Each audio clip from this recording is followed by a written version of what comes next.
Welcome to the Deep Dive. This is where we take a whole stack of information, boil it down, and give you those crucial nuggets of knowledge. The goal, helping you get well-informed, fast. And today, we're doing a deep dive into a real classic, a giant in personal development, Napoleon Hill's Think and Grow Rich. Now, this isn't just, any self-help book. It's foundational, came out way back in 1937. And it was born from Hill, spending, 25 years researching, interviewing some of the most successful people at that time. We're talking Andrew Carnegie, Henry Ford, Thomas Edison. Yeah, it's incredible. And what's truly remarkable, I think, is how a book that old, nearly a century, still hits home for so many people today. So our mission for this deep dive is really to unpack those 13 core principles Hill lays out. Not just list them, but explore what they really mean, how they might apply. We want to help you grasp that core idea from our source material, how wealth starts in the mind before it becomes reality. Okay, let's unpack this philosophy then, because it really has shaped so much thinking about success. Hill sets out these 13 principles, and he doesn't see them as just tips, right? It's more like a complete philosophy. Our source material highlights that if you apply them, they can genuinely help anyone achieve wealth and personal fulfillment.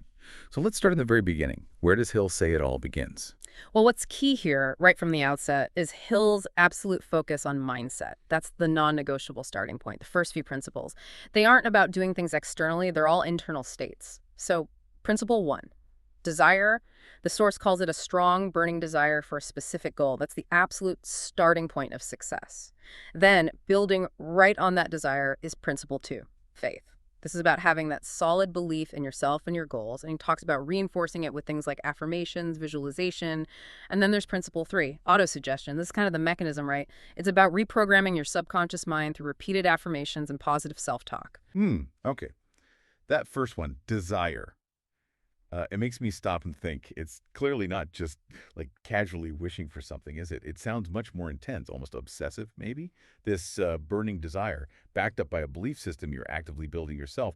That sounds really powerful. But, what if someone doesn't feel that intense burning desire right now? How does Hill suggest you actually develop it? That's a really important question. And Hill sort of implies that desire isn't just something you find lying around. It's something you forge. You build it. It involves, getting crystal clear on exactly what you want, really attaching strong emotion to it, and then using that auto-suggestion, that self-talk, to plant it deep in your subconscious. He believed this internal commitment creates a kind of a magnetic pull. If you look at the bigger picture here, Hill's essentially arguing that success isn't luck. It's not accidental. It's cultivated from the inside out. Like you're planting a seed and then just relentlessly nurturing it. And that, I think, raises a really interesting question for you listening. How much of your own successes, or maybe your challenges right now, could you trace back to the intensity of your own beliefs and desires? Right, that internal landscape. So once you've laid that foundation, that strong desire, that faith, you've got the mental blueprint. What's next? How do we move from thought to, reality? Exactly. That's where Hill shifts gears. He moves us towards more practical, actionable principles. So next up is principle 4. Specialized knowledge. The core idea here, and it's quite direct, is that general knowledge won't make you rich. Applying specialized knowledge in a focused way will. That flows right into the principle 5, imagination. Using your creative imagination, as he puts it, to come up with ideas and plans to achieve wealth. And then bringing it all together is principle 6, organized planning. This is where you translate that desire and those ideas into action through practical, step-by-step planning. Okay, so it's not just about learning stuff. It's about knowing what specific knowledge you need and then figuring out how to apply it creatively and systematically. That point about specialized knowledge versus general knowledge, What's the trap there? Just being a collector of facts. Does Hill make a big deal about applying it, not just having it? Oh, absolutely. That distinction is critical for Hill. Specialized knowledge, he says, must be organized and put to use for a definite purpose. Otherwise, it's just trivia. The trap is exactly that, becoming a sort of jack of all trades, master of none, accumulating knowledge but never focusing it. Hill really stresses that wealth comes from that focused, actionable learning, becoming an expert in something specific, and then applying that expertise creatively through a clear plan. Think building a skyscraper with a detailed blueprint, not just randomly stacking bricks you've collected. Makes sense.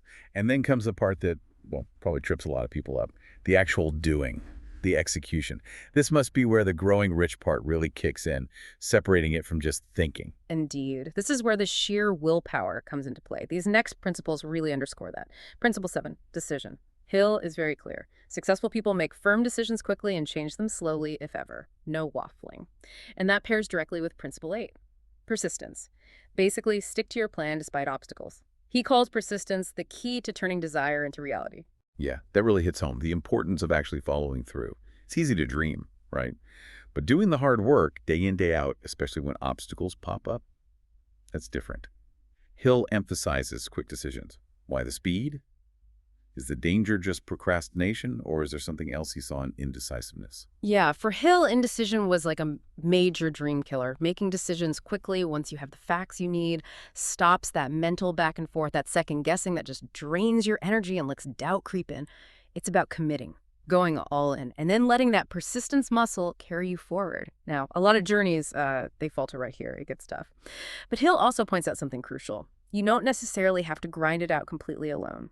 And this brings us to Principle 9, mastermind. Our source material describes this as when you surround yourself with a group of like-minded, supportive people who share knowledge and motivation. Ah, the mastermind. That concept has been so incredibly influential, hasn't it? It really shifts the focus. It's not just about what you do, but also who you do it with. Yeah. What are the specific benefits Hill saw in these mastermind groups? Is it just bouncing ideas around, or is there more to it? And did he warn about any downsides, like, everyone just agreeing with each other groupthink? He actually goes into quite a bit of detail. He defines the mastermind as the coordination of knowledge and effort in a spirit of harmony between two or more people for the attainment of a definite purpose. Mm-hmm. So the benefits he highlights are things like the synergy of minds, the idea that the combined intelligence is way greater than the sum of its parts. Also, overcoming individual blind spots because others see things you don't. Holding each other accountable is huge, too. And, of course, collective problem solving. He sort of implies the synergy helps break through mental inertia and really boosts creative thinking. The key words there are harmony and having a definite purpose that helps avoid just, unfocused chatter or groupthink taking over. Okay. And then Hill takes us even deeper, doesn't he? Into the more subtle aspects of the mind, almost its energetic qualities, you could say. He really does. These next few principles are maybe the most esoteric, but he saw them as absolutely vital to the whole philosophy. So, Principle 10, the subconscious mind. This is all about actively directing your subconscious towards success with positive thoughts and clear goals, feeding it the right stuff. Then, Principle 11, the brain. This is where he gets really interesting. He suggests thinking of the brain as a kind of broadcasting and receiving station for thought, attracting similar thought vibrations. And finally, Principle 12, the sixth sense. He describes this as developing your intuition through experience, meditation, and tuning into your subconscious, like a higher level of awareness. Right. So these ones, especially thinking of the brain as a broadcasting station or developing a sixth sense. Mm-hmm. I mean, to a modern ear, that can sound a bit abstract, maybe even a little mystical, or maybe what's a more contemporary way we could understand what he was getting at with those ideas. That's a really fair point. The language might feel a bit dated, yeah. But I think Hill was essentially touching on concepts that we talk about today, just maybe using different words. The subconscious mind, for instance, clearly relates to the power of our deeply held beliefs, our habits, the stuff that runs on autopilot, thinking of the brain as a broadcasting station. Well, you could interpret that today as how our dominant thoughts create a sort of mental filter or frequency. It influences what we notice, the opportunities we perceive, maybe even the kind of people we attract. It's like pattern recognition and attentional bias, really. And that sixth sense, it's probably best understood not as some supernatural power, but as highly developed intuition. That gut feeling that comes from years of experience, deep reflection, being really attuned to subtle cues that your conscious mind might just gloss over. It's basically leveraging your inner wisdom. Okay, that helps frame it. And then finally, Hill tackles what he sees as the ultimate barrier, the thing that can just stop everything dead in its tracks. That's right. The final principle, number 13, is one he really weaves through the entire book. It's Principle 13, overcoming fear. Specifically, he talks about conquering the 6 major fears. Things like fear of poverty, criticism, ill health, loss of love, old age, and death. Fears he believed hold almost everyone back in some way. And what's fascinating is that overcoming fear isn't just tacked on at the end. It feels like a thread running through all the other principles. Our source material really emphasizes this, stating flat out that fear and indecision are the biggest obstacles to achieving goals. So it comes back to that internal battle again. It's not just about what positive things you do mentally, but also about actively fighting and overcoming the negative stuff, the fear. Yeah. Does this final principle kind of tie all the others together? Or is it maybe the fundamental prerequisite, like none of the others really work properly if fear is still running the show? I think you've hit it. It's arguably the prerequisite. Hill positions fear as the direct opposite of desire and faith. If fear takes hold, that burning desire fizzles out, faith just crumbles, and those organized plans, they never get launched or they get abandoned at the first hurdle. Fear is like the ultimate mental block that prevents wealth, or whatever goal you have, from actually becoming reality. And the main takeaways from our source material really hammer this home. Wealth starts in the mind before it becomes reality. And success is not luck, but the result of mindset, persistence, and organized effort. And that last one is crucial too. Surrounding yourself with the right people and thoughts is critical. So after this whole deep dive into Think and Grow Rich, what really stands out most to you now? For me, I think it's that relentless, almost radical emphasis on the internal game first. That burning desire, the unshakable faith, the constant need to monitor and overcome fear. It's like Hill is saying you absolutely have to win the war in your own head before any external strategy or action can truly work.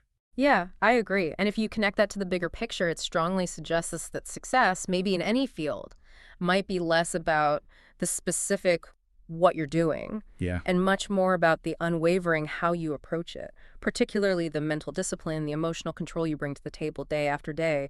It's really about consciously shaping your inner world to influence your outer reality. Well, we certainly hope this deep dive into Napoleon Hill's classic has given you some powerful ideas, some real nuggets to chew on, and maybe even apply in your own life. Yeah, and maybe consider this as a final thought.